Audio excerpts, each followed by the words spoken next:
একটা বাঁকে এরকম টার্ন নিচ্ছে, সেই সময় পেছন থেকে সাইরেন আমাকে বলল যে সামনে বাঁক ধরুন। কিন্তু আমি যখন ট্যুর করবো শুরু চিন্তা করলাম, আমার সবসময়ই একটা টার্গেট থাকে যে সামথিং ডিফারেন্ট, সামথিং বেটার কী করব।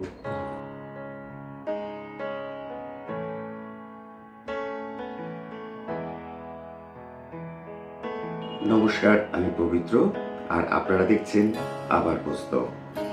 ঘড়িতে সময় সন্ধে ৮টা, আর সোমবার সন্ধে ৮টা মানে পথের ডায়েরি। আজকে তৃতীয় পর্ব, আর এই ৮টায় রয়েছে কৌশিক কর।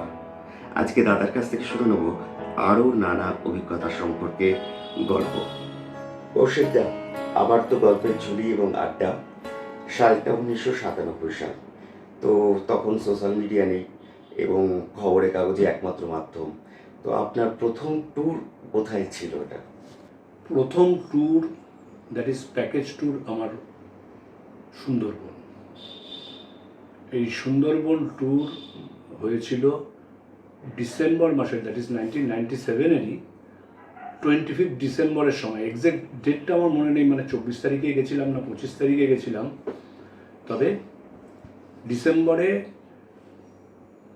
শেষে, দ্যাট ইজ ক্রিসমাসের সময় এই ট্যুরটা হয়েছিল। 25শে ডিসেম্বরে আপনার ফার্স্ট গ্রুপ ট্যুরটা শুরু হচ্ছে। এটা গ্রুপ ট্যুরই ছিল? তো গ্রুপ ট্যুর ছিল। তো সুন্দরবনটাকে কেন বেছে নিলেন? দেখুন, বেসিক্যালি সুন্দরবনটাকে আমি বেছে নিয়েছি এটা বললে একটু ভুল হবে। প্র্যাকটিক্যালি আমরা কিন্তু ট্যুর সেইটাই করি যেটা পাবলিক চায়। অ্যাজ পার পাবলিক ডিমান্ড আমাদেরকে ট্যুর সিলেক্ট করতে হয়। তো সেই সময় আমার খবরের কাগজে বিজ্ঞাপন চলতো, ঠিক কথা। তখন তো বিজ্ঞাপন সেরকম বড় কিছু বিজ্ঞাপনের ব্যাপার ছিল না, সব ক্লাসিফাইড অ্যাডভার্টাইজমেন্ট, 4 লাইন 6 লাইন 8 লাইনের বিজ্ঞাপন। তো সেইগুলো দেখে যে ট্যুরের জন্য এসেছিল তাও নয়।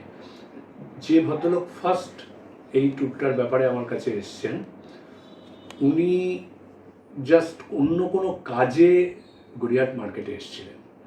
এসে ঘোরাঘুরি করতে করতে আমাদের ট্রাভেল এজেন্সি দেখে উনি আমাকে বসে বললেন, এরকম আমরা কয়েকজন বন্ধুরা যদি যেতে চাই। আমি বললাম হ্যাঁ ঠিক আছে, কবে যাবেন? তো সেই ডেটটা ওরকম 24 বা 25শে ডিসেম্বর ঠিক করা হলো। এই ডেটে এবারে ওনারা ফাইনাল করার পরে সঙ্গে সঙ্গে আমি আমার সার্কেলে যতজনকে পারি ভার্বালি বলে লোক অনেকটাই বাড়িয়ে নিয়েছিলাম। টোটাল মোস্ট প্রবাবলি 25 জন হয়েছিল। তো সেই সময় আমরা এইভাবেই কিন্তু লোক সংগ্রহ করতাম, যে কিছু লোক যেটা বলল সেইখানে ট্যুর ঠিক করে এবারে আস্তে আস্তে সেই জায়গার ট্যুরের ট্যুরিস্ট আরও বাড়িয়ে নেওয়া। 97 সাল মানে তখন আমি সবে মনে হয় ক্লাস 11-এ ভর্তি হয়েছি। আর সুন্দরবনের একটা এসেন্স সবসময় পেতাম, কিন্তু বর্তমানে সুন্দরবনে ঘুরে এসে সেরকম অতটা লাগে না। কিন্তু 97 সালে আপনি সুন্দরবনে গ্রুপ ট্যুর করাচ্ছেন, দ্যাটস মিন থাকার ব্যাপারটা সব থেকে বড় মনে হয় সমস্যা ছিল, থাকা এবং খাওয়া। তো এটাকে কিভাবে ম্যানেজ করেন আপনি? দেখুন, সেই সময়কার থাকা খাওয়া আর এখনকার থাকা খাওয়া মধ্যে খাওয়াটা মোরলেস সিমিলার, কেননা তখনও ম্যাক্সিমাম ওই ক্যানিং অঞ্চলে কিচেন গ্রুপ রয়েছে যাদেরকে সঙ্গে নিয়ে করা যায় কাজ। সেটা তখনও হতো, সেটা এখনও হয়। কিন্তু থাকার ব্যাপারটা তখন মানে এতটাই পুয়ার ক্যাটাগরি ছিল যে সেটা বলার নয়। ইউজুয়ালি তখন 95% লোক লঞ্চেই স্টে করতো। আচ্ছা আচ্ছা। কিন্তু আমি যখন ট্যুর করবো শুরু চিন্তা করলাম, আমার সবসময়ই একটা টার্গেট থাকে যে সামথিং ডিফারেন্ট, সামথিং বেটার কী করব। তো আমি তখন চিন্তা করলাম যে আমি অ্যাকোমোডেশন ওখানে যদি পাই তাহলে রাত্রে হোটেলে রাখার ব্যবস্থা করব। তো এদিক ওদিক খোঁজ করতে গিয়ে জানতে পারলাম ওখানে একটাই রিসর্ট তখন হয়েছে, দ্যাট ইজ কৃষ্ণকুঞ্জ রিসর্ট। এবং ওনাদের এই ডায়মন্ড হারবার রোডের ওখানে উপরে পৈলানে ওনাদের আরেকটা রিসর্ট রয়েছে। তো ওখানে যে ম্যানেজার ছিল মানুষ, ওর সঙ্গে গিয়ে কথা বললাম, দ্যাট ইজ এই ডায়মন্ড হারবারে পৈলানে।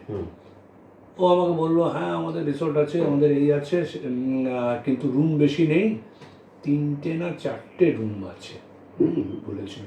তো বললো আপনাকে কিন্তু তার মধ্যে অ্যাকোমোডেট করতে হবে, 3টে রুম। ইয়েস, আমি বললাম যে ঠিক আছে, কিছু তো করতে পারলাম।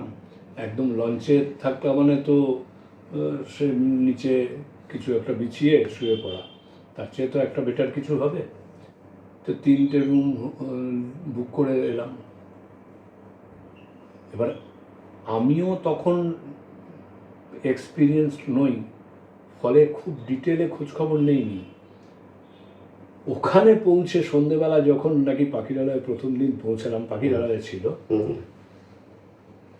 দেখলাম রুম 3টে হচ্ছে দরমার, এবং তার সঙ্গে কোনো বাথরুম নেই। একটা বাথরুম করা আছে, হ্যাঁ, সেই প্রপার বাথরুমই অবশ্য, কিন্তু ওই দরমারই দিয়ে দিয়ে। ওদের তখন সলিড কনস্ট্রাকশন মানে বিল্ডিং যেটা কনস্ট্রাকশন সেটা হচ্ছিল এবং প্রায় কমপ্লিটও হয়ে এসেছিলো, কিন্তু থাকার মতো পরিস্থিতি মানে জানালা দরজা লাগেনি বা খাট চৌকি কিছু নেই এরকম। তো 3টে রুমে লোকজনকে, ওই যে প্রথম গ্রুপটা এসেছিল তাদেরকে একটা রুম দিলাম, আর বাকি 2টো রুম ছেলেরা একটা থাকলো, মেয়েরা বাচ্চা নিয়ে একটা থাকলো। কিরকম চার্জ ছিল তখন মোটামুটি ওই সময় রুমে? আমার একদম মনে নেই, এটা যদি আপনি বলেন তাহলে আমি কিন্তু কিচ্ছু মনে করতে পারবো না, কেননা তখন চার্জ কমই ছিল, চার্জ যে বেশি নিয়েছে তা নয়, কিন্তু মানে জিনিসটা কীরকম ছিল সে মানে না, আমি আমি একটু মানে আন্দাজ পাবেন এরকম একটা ছবিও দেখাতে পারি। নিশ্চয়ই নিশ্চয়ই নিশ্চয়ই দেবেন। আপনি রিসেন্ট গেছেন নাকি সুন্দরবন?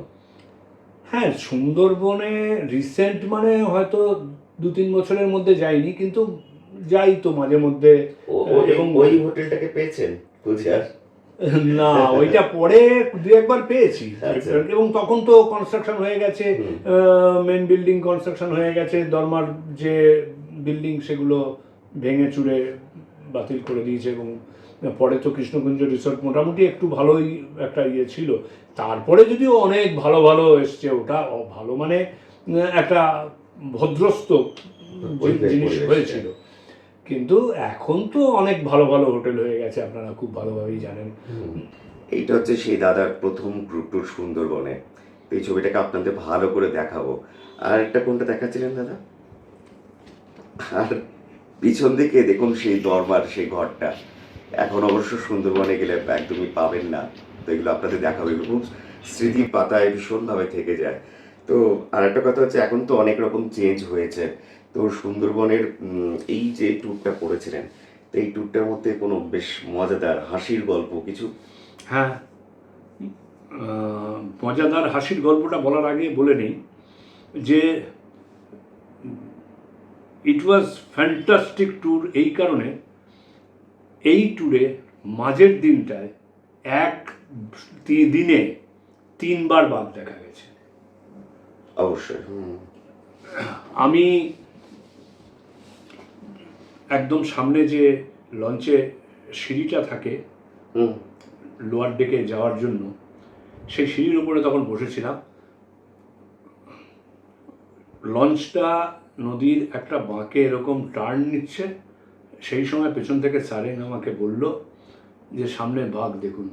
হ্যাঁ, তো বাঘটা দেখি কুকুরের মতো এরকম সামনে ঠ্যাং দুটো দিয়ে বসে আছে।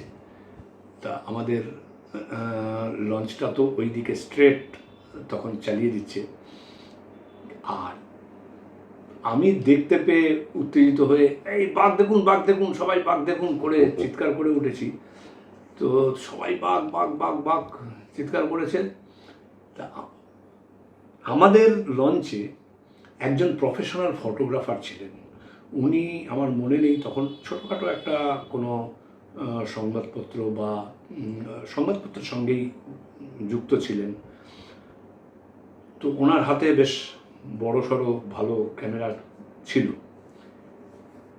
তো যখন বাঘ দেখা গেল এবং বাঘ তো বাঘ বাঘ বাঘ চেতলামিল্লি করতেই ও আস্তে আস্তে উঠে ব্যাক করে জঙ্গলের মধ্যে ঢুকে গেল। তা পরে যখন জিজ্ঞেস করছি যে ওই ভদ্রলোককে, আমার নাম তো মনে নেই, দাদা বাঘের ছবিটা তুলেছেন? আর বলবেন না, তখন এমন সবাই বাঘ বাঘ চিৎকার করছে, আমাকে ধাক্কা মেরে ক্যামেরাটাই আমার পড়ে গেল। ভাগ্য ভালো ভাঙেনি। এটা বিশাল একটা ব্যাপার। এখন সত্যি কথা বলতে কি যে বাঘ দেখতে পাওয়া আর মুশকিল, কারণ এত বেশি ট্যুরিস্ট এখন হয়ে গেছে। তো আপনার 97 সালে এই ট্যুরটাই ছিল মনে হয় প্রথম গ্রুপ ট্যুর একেবারে। আর এই সুন্দরবনের থেকে যে গ্রুপ ট্যুরটা করলেন, কি শিক্ষা পেলেন এটা থেকে? দেখুন, এখানে খুব বেশি কিছু শিক্ষণীয় ছিল সেটা বলবো না, তবে একটা জিনিস ফিল করেছিলাম যে যে ট্যুরেই যাই না কেন, মূল যে মুখ্য উদ্দেশ্য বা ইউনিক কিছু যদি আমরা দিতে পারি, দেখাতে পারি, করাতে পারি, তাহলে ট্যুর কিন্তু সাকসেসফুল হবে। এই যেমন এখানে আমরা যেহেতু ওরকম ভালোভাবে বাঘ 3বার দেখতে পেয়েছিলাম, যেটা বললাম, এই প্রথমে একবার বললাম, তারপরে দ্বিতীয়বার হচ্ছে গিয়ে ওই বোটটাই সম্ভবত ওই সেম বাঘটাকেই একটু পরে আমরা বোটটা ঘুরিয়ে যখন এগিয়ে যাচ্ছে তখন একটা ছোট্ট খালি ক্রস করছে একটা বাঘ দেখলাম। সেটা সময় খুব বেশি সময় পাওয়া যায়নি, জাস্ট কিছু একটু মুহূর্তের জন্য। এবং থার্ড টাইম আবার এরকম জঙ্গলের নদীর মধ্যে দিয়ে যেতে যেতে একটা বাঘ এসে সম্ভবত রিভার ক্রস করার জন্য জলে নেমেছে, জাস্ট সামনের পা দুটো দিয়ে এরকম জলে নামতে যাচ্ছে, এরকম ব্যাপার। সেই সময় আমাদের লঞ্চটা ঘুরিয়ে ওখানে মানে ওই দিকে রওনা দেয়। তো ও বুঝতে পারে যে লঞ্চ ব্যাক করে আসছে, বুঝে উল্টো দিকে আবার জঙ্গলের মধ্যে ঢুকে যায়। ও জলে নামেনি, যেটা ওখানকার সারেন্ডার করে যে নদীতে নেমে গেলে বাঘ এবার তার চারদিকে ঘুরতে থাকে, ও যাতে ডাঙার দিকে যেতে না পারে। তো সেইটা করার চেষ্টাতেই ইচ্ছাতেই ও লঞ্চটা ঘুরিয়ে ফেলেছিল, বাট একটু আর্লি হয়ে গেছিলো, মানে তখনও জলে নামার পুরোপুরি হয়নি। সেই অবস্থায় যেহেতু ও বুঝতে পেরে গেছে লঞ্চটা ঘুরছে, তা এই যে 3বার দেখা গেল, সে এখনকার ট্যুর হয় আমাদের এখান থেকে আমরা টেম্পো ট্রাভেলার বা কোনো বাসে নিয়ে চলে যাই গদখালি, একদম গদখালি, তারপরে ওখান থেকে ট্যুর হয়। কিন্তু তখন তো এইসব করার স্কোপ ছিল না, ট্রেনে করে ক্যানিং থেকেই, আর তখন কিন্তু ক্যানিং থেকেই ছাড়তো, মানে তখন তো দুটো নদী মনে পার করতো, তো একটা মাতলা তারপরে হোগল মনে হয়, তখন মনে ব্রিজগুলো মনে হয় না, ব্রিজ টিজ তো কোনো কিছু হয় না বারবার করে। তখন ক্যানিং স্টেশন থেকে পায়ে হাঁটিয়ে নিয়ে যেত সবাইকে, কিছুটা গিয়ে ওইখানে লঞ্চগুলো থাকতো।